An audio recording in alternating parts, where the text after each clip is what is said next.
General सलाह ये है कि तुक्का जम के लगाइएगा परीक्षा में। हम कितने प्रश्न करें और कितने प्रश्न छोड़ दें। क्वेश्चन छोड़ने का फायदा भी होता है और नुकसान भी होता है। पहले उसका फायदा नुकसान हल्का सा समझते हैं कि क्यों लोग क्वेश्चन छोड़ने या नहीं छोड़ने के पसोपेश में रहते हैं, उस दुविधा की वजह क्या है। देखिए, मैं जीएस को बेस बना के बात कर रहा हूं, सीसेट की बात बाद में कर लेंगे। 100 प्रश्न हैं, 120 मिनट हैं। जो व्यक्ति 100 के 100 प्रश्न करेगा उसको 1.2 मिनट्स यानी कि 72 सेकंड उसको एक प्रश्न अटेम्प्ट करने के लिए मिलेंगे।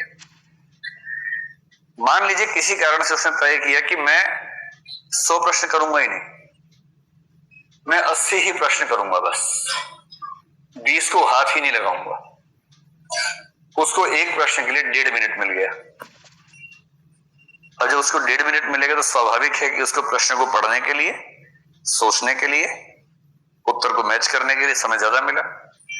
और हो सकता है कि इस वजह से उसके 5-7 सवाल वो ठीक हो जाएं जो 100 करने के चक्कर में गलत हो जाते हैं। इसलिए कई लोग स्ट्रेटेजिकली कम प्रश्न करते हैं कि इतने करूंगा उतने ठीक कर दूंगा, बस ज्यादा करने के दबाव में रहना ही नहीं है। तो एक फैक्टर तो हो गया रीडिंग स्पीड। आपके किसी प्रश्न को पढ़ने की स्पीड कितनी है, उससे आप तय करें कि आप कितने प्रश्न करना चाहते हैं अटेम्प्ट। एक दूसरा फैक्टर बहुत महत्वपूर्ण है और दूसरा फैक्टर है तुक्का लगाने की क्षमता। इसमें हंसी आती है पर दरअसल ये बड़ी गंभीर बात है।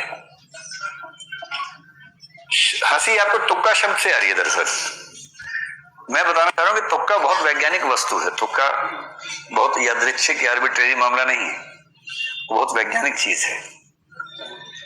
चलिए हम समझने का प्रयास करें। जैसे जनरल कैटेगरी में मान लीजिए कि आप एग्जाम दे रहे हैं और आपको 110 या 112 मान लेते हैं, 56 प्रश्न आपके ठीक होने चाहिए।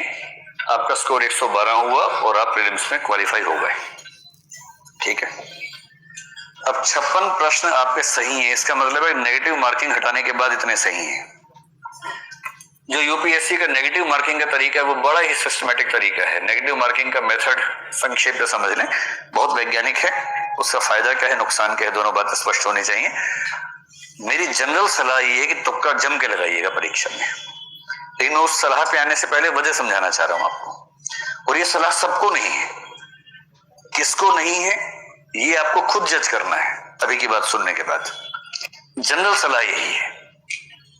लेकिन नेगेटिव मार्किंग का यूपीएससी का बड़ा सरल सा नियम है कि अगर आपका एक प्रश्न सही हुआ तो उसमें 2 नंबर मिलेंगे, और यदि आपका एक प्रश्न गलत हुआ तो उसमें सही होने पर मिलने वाले अंकों का 1/3 कट जाएगा, तो 2/3 आपका माइनस हो जाएगा। 2/3 का सरल सा मतलब क्या हुआ, कितना हो जाएगा, 0.66 नंबर आपके कट जाएंगे। अब इस तरह से बात समझना मुश्किल लगता है, इसको हम सरल भाषा में समझते हैं। मान लीजिए कि आपने पेपर देखा, उसमें प्रश्न क्रमांक 1, 2, 3 और 4, आपको चारों का अता पता ही नहीं है बिल्कुल भी। आपको ये भी नहीं समझ में आ रहा कि ये वही पेपर है जो मैं देने आया था, कोई और पेपर है, समझ नहीं आ रहा, कुछ भी नहीं पता आपको उसके बारे में। ऐसे 4 प्रश्न हैं। यूपीएससी ये नहीं चाह रही कि तुक्का मारने वालों को नुकसान हो। कहीं कहीं नेगेटिव मार्किंग का पर्पस क्या होता है कि तुक्का लगाने वालों को नुकसान होना चाहिए। यूपीएससी केवल ये चाहती है कि तुक्का लगाने वाले को फायदा ना हो।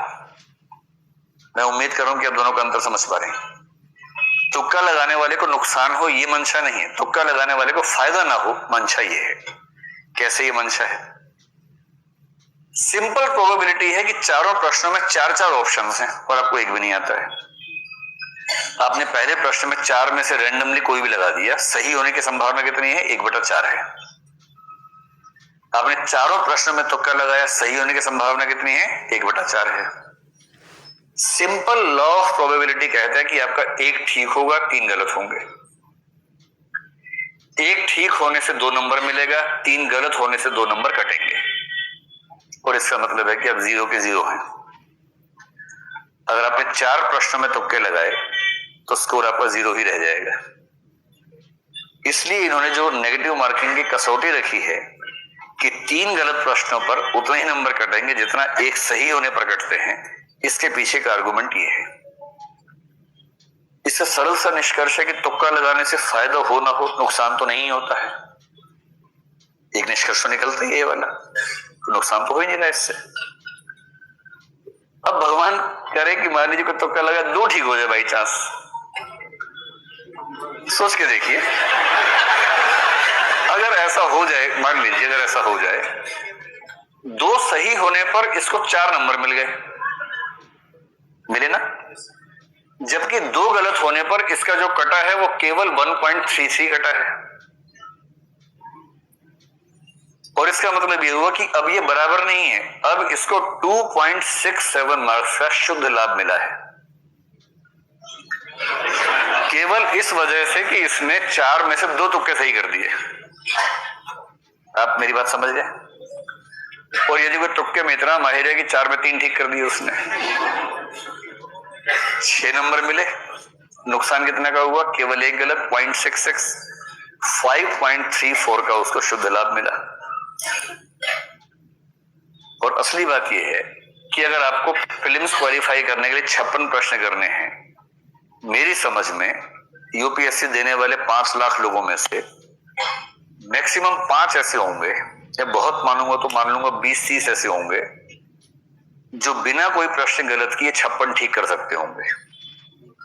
इस एग्जाम की नेचर, मतलब अगर आपने एग्जाम दिया है या कम से कम मॉक टेस्ट ठीक से दिया है तो आप समझ सकते हैं। कोई अगर ये कहता हो कि मैं 56 प्रश्न किए, 56 के 56 सही किए, बाकी को हाथ ही नहीं लगाया, सब हवाई बातें हैं। जितने अच्छे लोग हैं उनमें से अधिकांश 40-45 के बट्टे बोल जाते हैं। 40-45 तक हो सकता है कि हाँ ये मुझे आता है, ये 3 कथन है, तीनों मुझे आते हैं, ये सही हुआ ये गलत हुआ, एकदम एग्जैक्टली बता देंगे। 40-45 के बाद तो एक गेम चलता है, गेम ऑफ एलिमिनेशन, जिसको हम सीधी भाषा में बोलते हैं तुक्के की प्रतिस्पर्धा। ज्यादातर सफल लोग वही हैं जो तुक्का अच्छा लगाते हैं। अरे पढ़ते तो अच्छा है ही, अच्छी पढ़ाई के साथ साथ अच्छे तरीके से तुक्का भी लगाते हैं। तुक्का कैसे लगता है तो समझे। तुक्का शब्द थोड़ा हास्यास्पद है, उसके पीछे की जो गणितीय विधि है हमें वो समझने की जरूरत है। अब अपने 56 की 112 है, एक तरीका और है, आप इसमें 4 प्रश्न जोड़ दीजिए कि आपने 60 प्रश्न सही किए, 12 प्रश्न गलत किए, तो भी आपका स्कोर 112 ही रहेगा। कितना सरल है। अगर 56 प्रश्नों से 112 मिले, आपने 4 ज्यादा सही कर दिए और 12 गलत कर दिए, 4 सही से आपको उतने नंबर मिलेंगे जितने 12 गलत होने से कटेंगे, आपका स्कोर उतना का उतना रहेगा। इसका और भी तरीका हो सकता है, आपने 65 प्रश्न सही किए और आपको 30 प्रश्न 30 गलत करने का ऑप्शन मिलेगा, 56 चाहिए ना, नहीं 27 प्रश्न गलत करने का विकल्प आपको मिल गया और उसके बाद भी आपका स्कोर कितना है? 112 है। मैं दावे से कह रहा हूं कि अगर कोई कहता है कि मैं 56 ही करूंगा और 56 ठीक कर दूंगा, तो वो या तो झूठ बोल रहा है या मजाक बना रहा है। वो दरअसल इनमें से कोई ना कोई ट्रिक चुनेगा कि 60 सही करने हैं, 12 गलत करने हैं। मतलब गलत करने हैं ऐसे नहीं, गलत हो जाए तो कोई बात नहीं, सही करने तो पर्पस हो सकता है, गलत करने का पर्पस होगा। 65 सही करूंगा, 27 गलत हो, 92 हो गए, 8 प्रश्न छोड़ दूंगा। ये एक अच्छी अप्रोच हो सकती है। अब इस लेवल पर आकर मैं आपको एक निष्कर्ष समझाने का प्रयास करता हूं। मेरी सामान्य राय, जिस पर अभी आपको काम करना है अपने स्तर पर, क्योंकि हर व्यक्ति के लिए समान दवाई काम नहीं करती है, बीमारियां अलग अलग हैं, दवाइयां अलग अलग ही होंगी। सामान्य राय मैं बता रहा हूं, सामान्यतः कम से कम 80 से 90 के बीच में प्रश्न अटेम्प्ट कीजिएगा।